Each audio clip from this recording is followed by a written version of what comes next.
Hasret durağında eğlen dur biraz. Beni 5 dakika bekle be kaptan. Bin bir anlatayım bir kenara yaz. Sözümü sözüne ekle be kaptan. Sözümü sözüne ekle be kaptan. Bin bir anlatayım bir kenara yaz. Sözümü sözüne ekle be kaptan. Sözümü sözüne ekle be kaptan.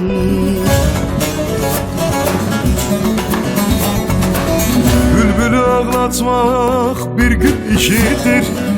Güle aşık olmak bülbül işidir. Bu sevda işidir, gönül işidir. Olmuyor senetle çekle be kaptan. Olmuyor senetle çekle be kaptan. Bu sevda işidir, gönül işidir. Olmuyor senetle çekle be kaptan. Olmuyor senetle çekle be kaptan.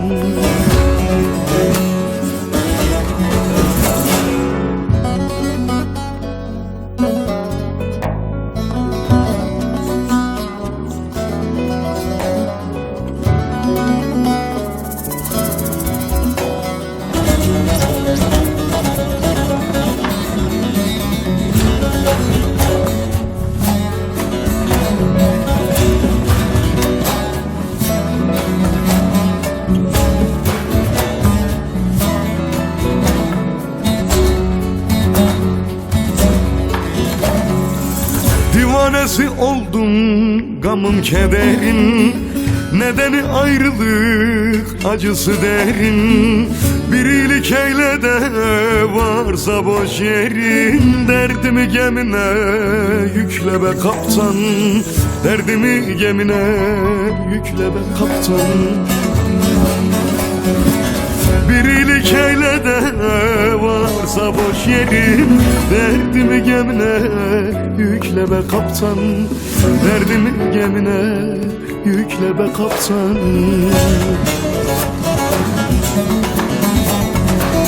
Bülbülü ağlatmak bir gül işidir. Güle aşık olmak bülbül işidir. Bu sevda işidir, gönül işidir. Olmuyor senetle çekle be kaptan. Olmuyor senetle çekle be kaptan.